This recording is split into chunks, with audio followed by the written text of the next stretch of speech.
Allô avocat, je suis super heureuse de vous retrouver aujourd'hui pour cette vidéo un peu face cam dans mon canapé Harry Potter, voilà. Donc bienvenue chez moi, je pense que ça se voit. Donc aujourd'hui, comme vous allez sûrement le voir dans le titre, je vais vous présenter une personne qui est super importante pour moi. Déjà, pour poser les bases, il faut que vous sachiez que je suis très fan d'Harry Potter. Je pense que ça se voit. J'ai les plaids, j'ai les baguettes. Et justement, cette personne qui est très très importante pour moi, je vais vous raconter un peu mon histoire avec elle. Du moins, comment mon histoire a commencé avec elle.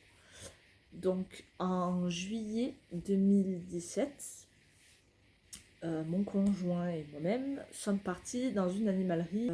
On est tombé sur un bébé, Jack Russell,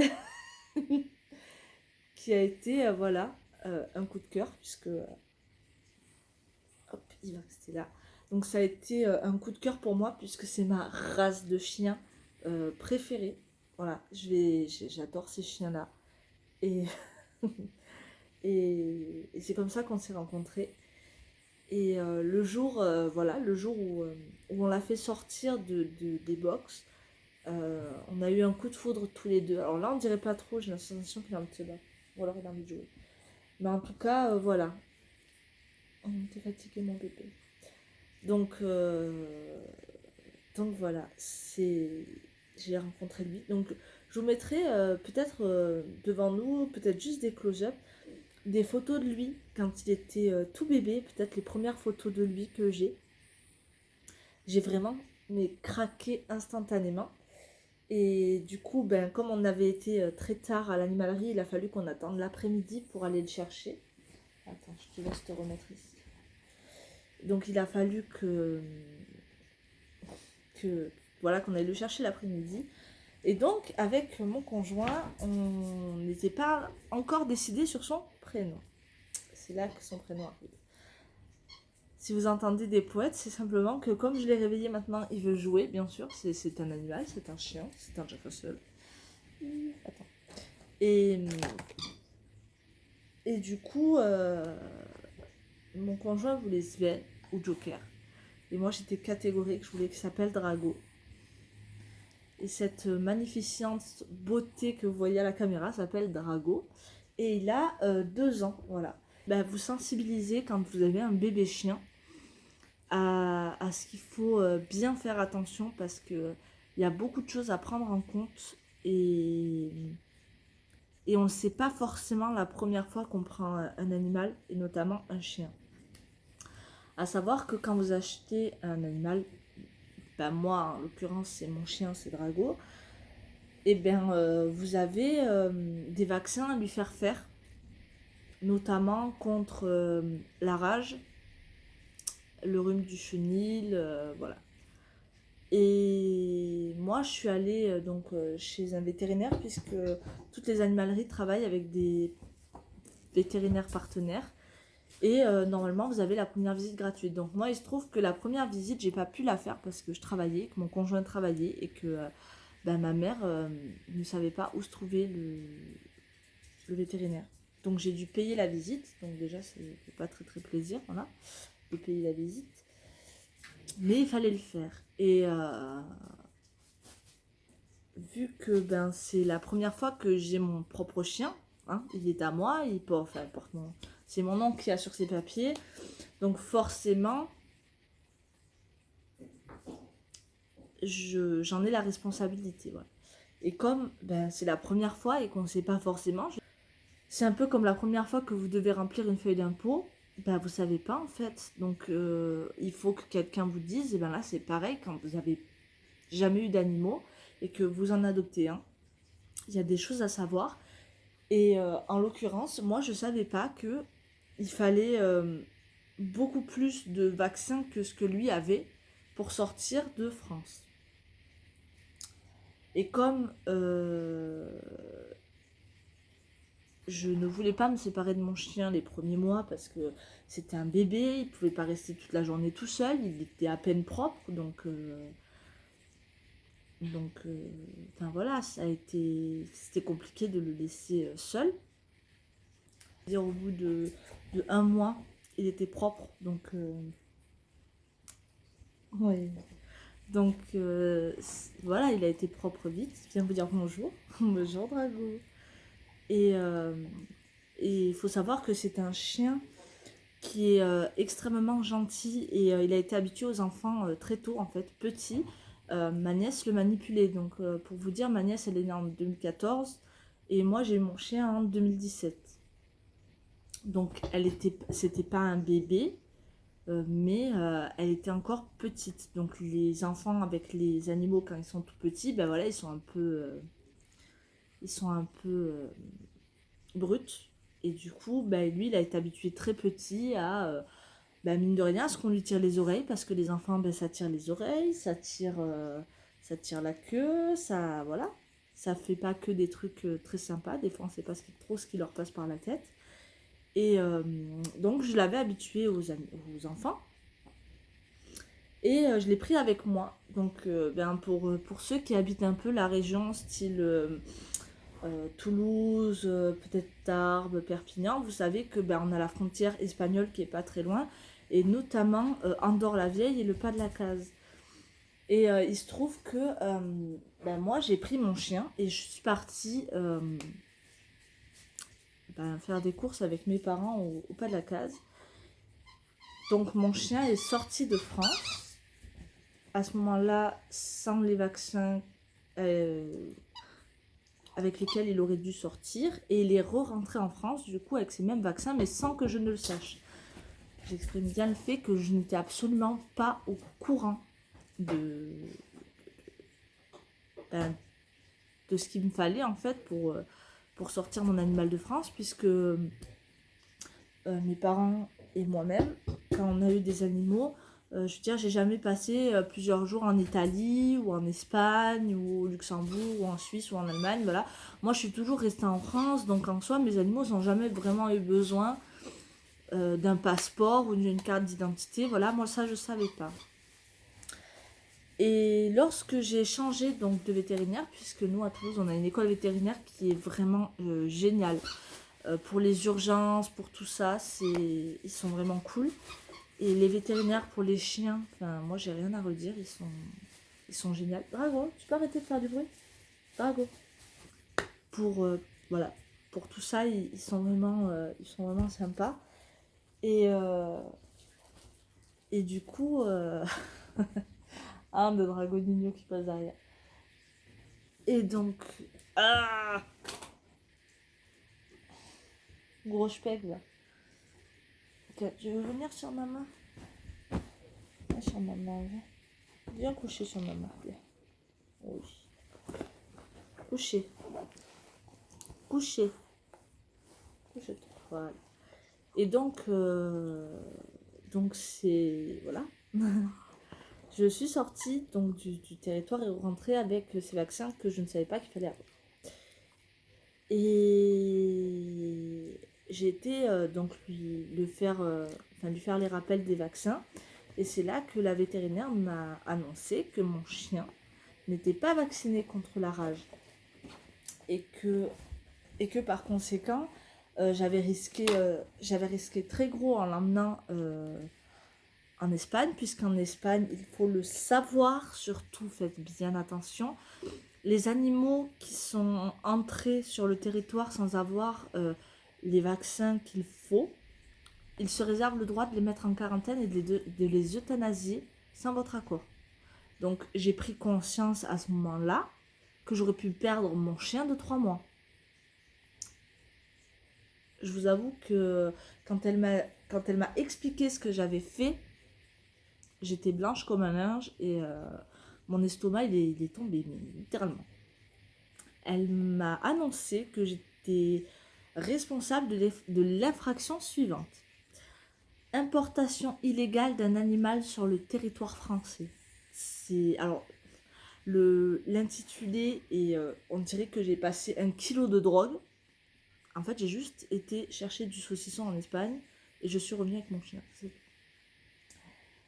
faut savoir qu'à partir de là, les vétérinaires sont dans l'obligation de vous signaler à la DDPP, c'est la Direction départementale de la protection des populations. Et de là, vous avez un entretien avec la police. Vous avez des rendez-vous réguliers chez le vétérinaire. Et surtout, vous avez des interdictions. Donc, pour les, pour les consultations, en fait, vous allez quasiment tous les mois chez votre vétérinaire pour voir si le chien n'a pas les symptômes de la rage. Donc en gros, est-ce qu'il n'est pas hydrophobe? À savoir que mon chien, pour vous situer un petit peu, les chiens de petite taille, normalement, ils ont une gamelle du type gamelle normale, quoi. Moi, le mien, il a une fontaine pour labrador et je la remplis 2 fois par semaine. Donc je pense que question hydrophobie, qui est un des symptômes de la rage, on est bon. Hein, on est bon. On est bon pour la rage, mon nini? Oui. Et donc vous avez plusieurs rendez-vous, donc à 1 mois, donc consultation plus 1 mois. Ensuite consultation plus 3 mois. Et ensuite, je crois, consultation plus 6 mois. Mais je suis pas sûre du tout. Une fois que toutes vos consultations sont faites, normalement, entre-temps, vous êtes censé avoir un rendez-vous avec la police municipale ou nationale de votre ville. Donc moi, c'était la police nationale. Et j'ai eu vraiment beaucoup de mal à avoir un rendez-vous avec les personnes de la police nationale. Donc à chaque fois, soit la personne qui devait me recevoir n'était pas là, soit c'est moi qui n'étais pas disponible, puisque à l'époque, ça date pas, mais voilà, je travaillais, donc je pouvais pas non plus me dégager toutes mes journées de toutes les semaines, parce que sinon je gagnais plus de sous et c'était pas possible pour lui donner à manger. Et donc il faut savoir que si vos consultations font 6 mois, donc on va appeler consultation C plus 1, C plus 3, C plus 6, c'est tout simplement parce que vous avez une quarantaine de 6 mois. Dans cette quarantaine, il est explicité que, premièrement, vous ne devez pas sortir votre chien en période où d'autres chiens sortent. Donc en fait, moi, il fallait que je vérifie que les périodes où je sortais Drago, c'était pas des périodes où mes voisins allaient sortir leurs chiens. C'est très compliqué. Je veux dire, vous n'êtes pas dans la tête des gens et vous savez pas quand est-ce qu'ils vont sortir leurs chiens. Donc c'est un peu compliqué. Ensuite, il y a aussi le fait que le chien ne peut plus quitter, la zone d'habitation. Donc en gros, vous pouvez pas l'emmener se promener plus loin que votre habitation. Donc moi, il faisait la rue. Donc ma rue est grande. Donc ça faisait quand même des bonnes promenades. Mais il n'avait pas le droit de quitter ma zone d'habitation. Donc je ne pouvais pas l'emmener chez ma maman. Puisque mon conjoint est un Gersois, donc quand on allait voir sa grand-mère ou ses parents, on n'avait pas le droit de le prendre, c'était un déchirement parce qu'en plus il adore aller là-bas. Donc voilà, il y a cette mise en quarantaine là qui est compliquée pour nous et pour le chien. Et puis je pense que ce qu'il a le moins bien vécu, donc tout ça, ça dure 6 mois, c'est surtout le fait que pendant 6 mois, j'ai dû sortir mon chien en quarantaine, muselé. J'ai muselé mon chien pendant 6 mois. Pour un peu vous dépeindre ce qui se passait avec Drago, c'est simplement quand vous mettez une laisse à un chat qui n'est pas habitué à être promené en laisse, et que vous tirez, il reste allongé comme ça, et vous tirez un peu son cadavre. Et moi c'était pareil pour Drago. Je tirais son cadavre, et c'était pas agréable, hein, c'est pas agréable. En fait, vous le voyez pas, il est pas dans le cadre, mais il me regarde. Hop. Il me regarde avec sa tronche de cake là. Hop. Chut. Voilà mon Drago. Il est pas magnifique. N'est-il pas magnifique? Donc voilà, il a été muselé pendant 6 mois. Et voilà, ma famille, elle s'est un peu inquiétée pour son bien-être psychologique parce qu'en plus, pendant cette période de 6 mois, en plus d'être muselé, il n'avait pas le droit de voir des enfants. Lui et les enfants, c'est sa vie, quoi. Il adore ça, les enfants, donc c'était très, très, très, très, très dur pour lui. Et c'était aussi très, très, très, très, très dur pour nous parce que, bah, mine de rien, il y avait des choses bah, qu'on était obligé de faire. Enfin, je veux dire, on n'allait pas passer 6 mois sans aller voir. Enfin, moi, je n'allais pas passer 6 mois sans aller voir mes parents ou ma soeur. Et puis,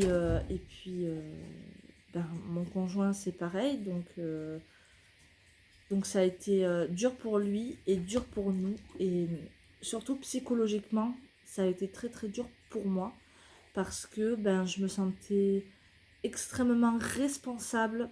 Ben, en même temps, je suis responsable. C'est de ma faute, j'aurais dû le savoir. Mais on s'en veut beaucoup parce qu'on se dit, ben, il est malheureux, c'est de ma faute. Et moi, j'ai pas pris un chien pour qu'il soit malheureux. Clairement, je n'ai pas pris mon chien pour qu'il soit malheureux. Alors, j'ai pas une maison, hein.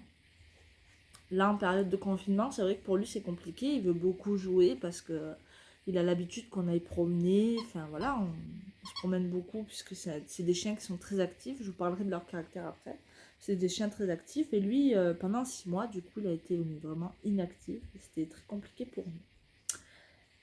Mais cette période est passée, bien heureusement pour nous. Et depuis, voilà, je prends des rendez-vous. Je m'arrange pour qu'on puisse l'emmener avant ou pile à l'heure à ses rendez-vous de vétérinaire. Et ma foi, il va bien. C'est un chien extrêmement obéissant. Voilà, Drago, c'est un chien. Je ne saurais pas trop comment vous le décrire parce que déjà, je l'aime beaucoup, beaucoup, beaucoup. Et je pense que c'est un des critères qu'il faut avoir quand vous voulez avoir un animal. Le premier critère qu'il faut avoir, c'est de l'aimer. Alors, il faut savoir que nous, on n'a pas que Drago. Moi, j'ai Drago qui m'appartient et mon conjoint, il a son chat, Foxy. Je vous montrerai peut-être une photo ou s'il arrive pendant la vidéo. Peut-être que vous verrez. Et jusqu'à très récemment, on avait aussi un hamster que je ne pourrais pas vous montrer puisque le malheureux est décédé. Ça m'a beaucoup, beaucoup attristé la perte de mon hamster. Ça a été. Voilà. J'étais très, très attristée par la perte de mon hamster. D'ailleurs, rien que d'en parler, il se couche. Ah, vous voyez un bout de sa tête. Rien que d'en parler, voilà, il est couché et tout calme. C'est rare. Parce que les Jack Russell, ils sont beaucoup réputés pour être euh, des chiens très speed. T'es speed, toi?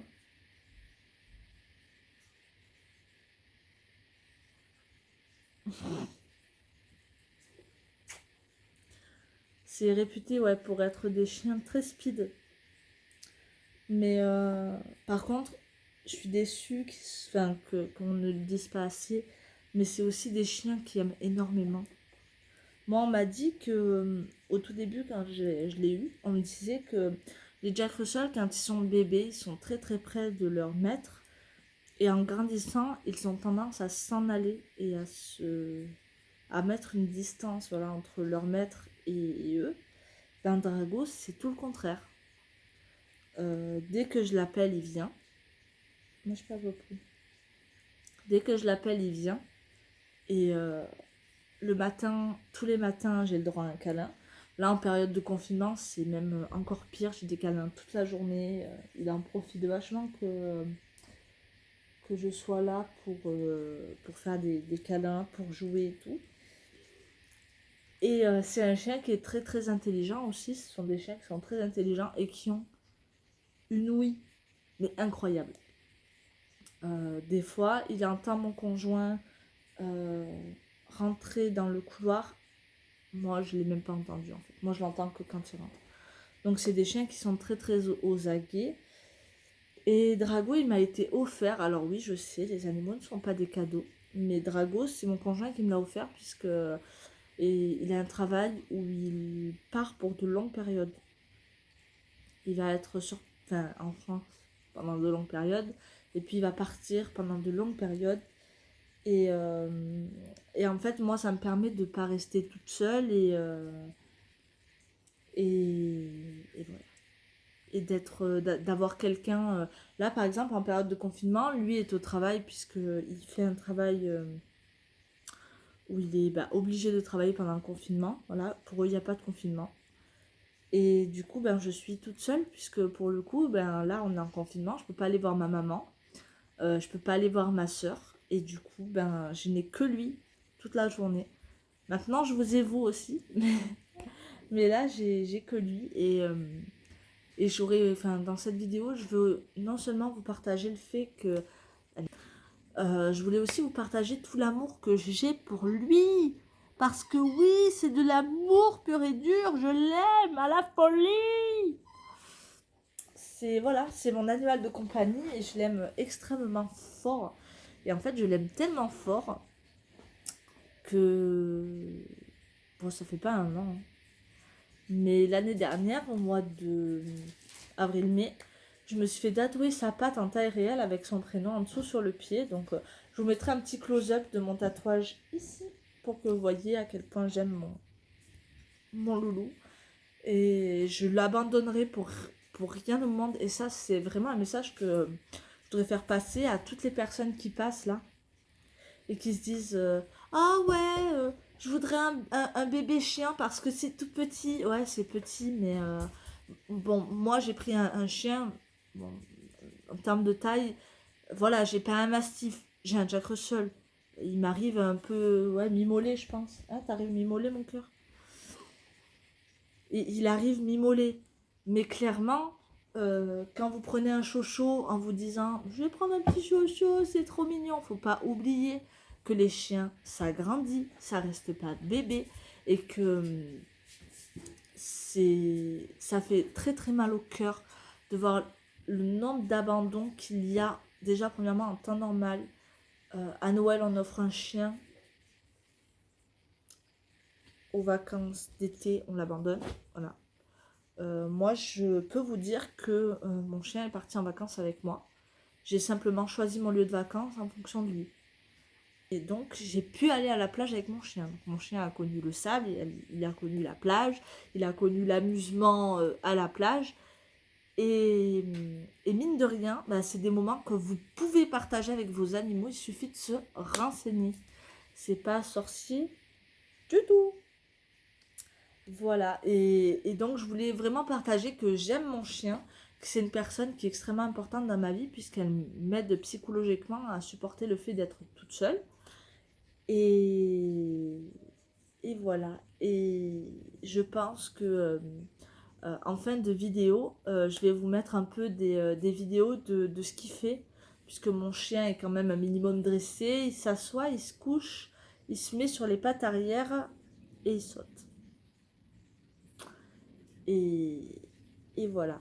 Donc, je vous souhaite une très bonne journée en ces temps de confinement. Ah oui, je voulais vous dire aussi que le coronavirus, c'est pas une excuse pour abandonner vos chats, vos chiens, vos chèvres, vos rats, vos souris, vos lapins, vos perruches, vos cochons, vos chèvres, vos brebis, vos moutons. Le nombre d'animaux qui sont référencés sur la SPA sous ovins, porcins et nacs. Voilà. Les animaux ne sont pas porteurs du coronavirus. Vous ne risquez rien. La seule chose que vous risquez, c'est de ne pas pouvoir leur donner à manger. Et à ce moment-là, je pense que, moi personnellement, si je n'avais plus de croquettes pour mon chien en ces temps de coronavirus, je lui ferai manger. Je le ferai. En tout cas, les avocados, on vous fait des gros bisous plein de guacamole. Énorme gros bisous sur vous. On vous aime fort d'amour. Courage dans ces temps de coronavirus. Et que les fesses vous pèlent. Ciao. Ah si. Oui, c'est bien. Couchez. Couchez. Oui. C'est bien. Sur deux pattes? Oui. T'es prêt? Hop. Ouais. C'est bien mon cœur.